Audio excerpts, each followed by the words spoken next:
Another design feature that didn't work as well as hoped was the oil-o-matic furnace. This furnace was installed near the ceiling of the house in the utility room. The idea was it was the newest kind of heating for the newest kind of house, and that it would be a joy on a chilly morning for this radiant panel heating, just like the rays of the sun that would warm from the ceiling downward. Unfortunately, this didn't really work. Here is another Lustron in Macomb. This is 217 North Chandler Boulevard. This is a gray house, and this was originally erected for Charles McVickers. This is 1707 West Jackson Street. It's also a gray house. This was originally erected for returning Navy veteran Cecil Phillips, who lived in it starting in September 1949, and he lived in it till his death in 2005. This house was recently sold at auction in the month of September 2009. Here's a view of the side of the house. When this house went up for auction, I got to take a tour of the house and took a lot of photographs. So now I'll take you on a guided tour of the house on West Jackson Street here in Macomb. We enter the house by the front door off the porch. This is the original front door. It's all metal and it has a rippled glass insert. When you walk in from the front door, you walk directly into the living room, and here you can see the built-in bookshelf on the living room wall. From there you can walk over to the left to the dining area, and you can see the built-in china cabinet with the counter, and it passes through to the kitchen. Continuing walking through, you see the other side of the china cabinet, which are the kitchen cabinets. This whole unit is made out of metal. The cabinet doors are sliding doors to take up less space. There are included below the counters storage cabinets and drawer units. Every Lustron, when it left the factory, was given a tag with the model and serial number noted. This way the model could be tracked. This serial number tag was placed on the wall in the utility room, and here's the serial number tag for the house on Jackson Street. It's now partially covered up by a furnace, but it's still visible. Also visible in the utility room are hooks on the walls.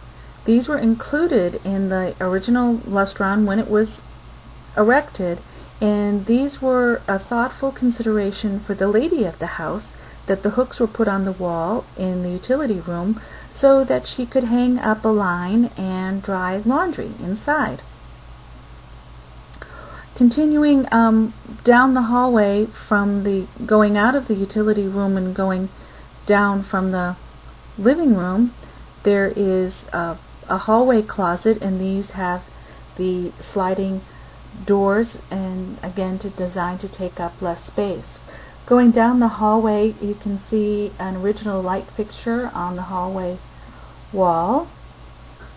Then going to the bathroom, it still has the original light fixtures in the bathroom, and even the soap dishes were included.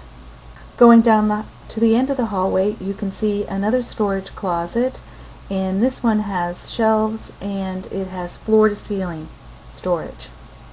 Walking into the master bedroom, you can see a vanity unit on one wall that also includes floor-to-ceiling storage with closets and shelving unit. Here is 730 East Franklin Street. This is the remodeled Lustron house in Macomb. The Lustron panels are covered with vinyl siding. You can see how it doesn't look like the other Lustron houses. The original Lustron was erected in September 1949 for Jack Foster. Lustron houses tell a big story. The Lustron story is similar to the Tucker automobile story. The Tucker was also introduced in 1948. It had been hoped that the Tucker would revolutionize the auto industry. The Tucker did not work out. It was just too far ahead of its time.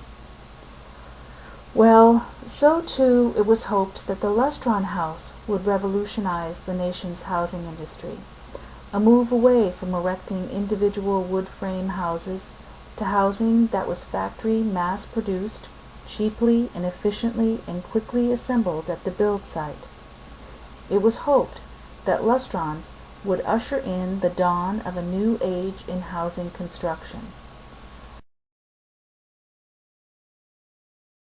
Regardless of their eventual demise, Lustrons should be considered examples of historical and significant residential architecture. In the same way a log cabin is an example of historical residential architecture, or that a Victorian mansion is considered significant. Lustron houses join the ranks of these architectural examples because they show us how we were living at a specific place and time in history. The National Register of Historic Places will consider a property historic if it is older than 50 years, and as the last Lustron was built by 1950, all Lustrons could be considered historic. Currently, at the end of 2009, there are 61 Lustron houses in 11 states that have been placed on the National Register of Historic Places in recognition of their architectural and historical significance. At this time, not a single Lustron house in the state of Illinois is on the National Register of Historic Places. In the past 20 years, over 100 Lustrons have been torn down. Sometimes demolition happens because the lots they sit on are considered more valuable than the structures themselves.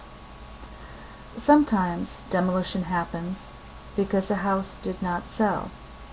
Lustrons can be hard to sell. In the past 20 years, some Lustrons that were threatened by destruction have been rescued by being disassembled. About 20 Lustrons have been saved from being demolished in this way. However, disassembling a Lustron is an expensive, time-consuming, and laborious process. Of the 20 that have been dismantled, only about 6 have been rebuilt at another site. Most end up in storage. Recognizing the unique story that the Lustron Houses of Macomb tell us is important. These special houses hold a unique place in Macomb's architectural history. The Macomb Lustrons show us context.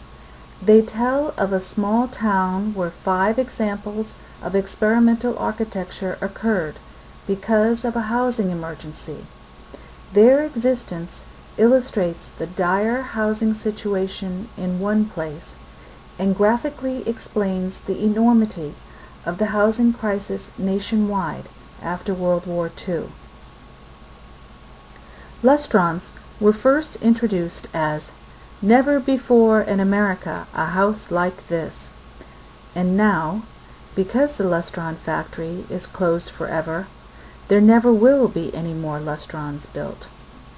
Lustron houses are irreplaceable. The 5 Lustron homes of Macomb are irreplaceable. Lustrons are now part of American architectural history. They are now artifacts from the years right after World War II, a time of a housing shortage, and Lustrons survive as examples of an innovative and creative housing experiment that attempted to address that housing shortage. Lustron houses deserve our respect as the little metal houses that tell a big story, and Macomb is a richer place for having 5 of these distinctive, exceptional homes.